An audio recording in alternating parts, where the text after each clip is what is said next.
దాంట్లో ప్రధానంగా ఇప్పుడు మనకి అక్కడ వేరే బయట ఎవరికన్నా ఇవ్వటానికి కానీ ప్రజల సందర్శనార్థం ఉంచడానికి కానీ ఏ రకమైనటువంటి ఆలోచన చేయాలనేటువంటి దాని మీద కూలంకషంగా చర్చించడం జరిగింది.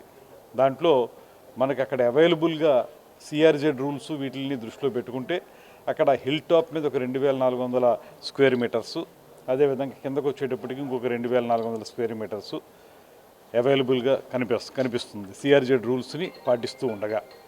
సో ఈ 4800 స్క్వేర్ మీటర్స్లో ఏ రకమైన నిర్మాణం చేయాలనేటువంటి దాని మీద, లేకపోతే ఎవరికి ఇవ్వాలి, ఏ రకంగా దాని వినియోగంలోకి తీసుకురావాలి అనేటువంటి విషయాల్లో కూడా ప్రజల సందర్శనార్థం ఉపయోగపడేటువంటి కార్యక్రమాలు, అదేవిధంగా ఆదాయ వనరుగా ఏపీటీడీసీకి వచ్చే విధంగాను ఈ రెండు అంశాలని కూడా పూర్తిగా ఆలోచించాం.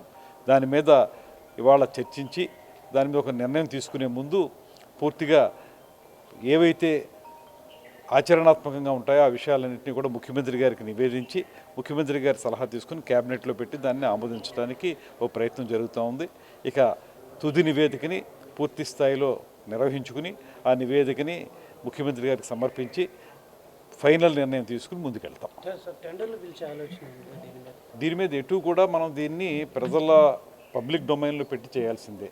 ఇది కేవలం ఏదో మనం ఇచ్చేసేది కాదు, పబ్లిక్ డొమైన్లో పెట్టి చేయటం జరుగుతుంది. దానికి సంబంధించి ఏం చేయాలి, విధి విధానాలు ఎలా రూపకల్పన చేయాలనేటువంటి అంశాల మీద ఇప్పుడు ఏదైతే మేము ఈ సబ్ కమిటీ ఉన్నారో మేము మంత్రుల కమిటీ ముఖ్యమంత్రి గారితో చర్చించి ఫైనల్ నిర్ణయం తీసుకుంటాం.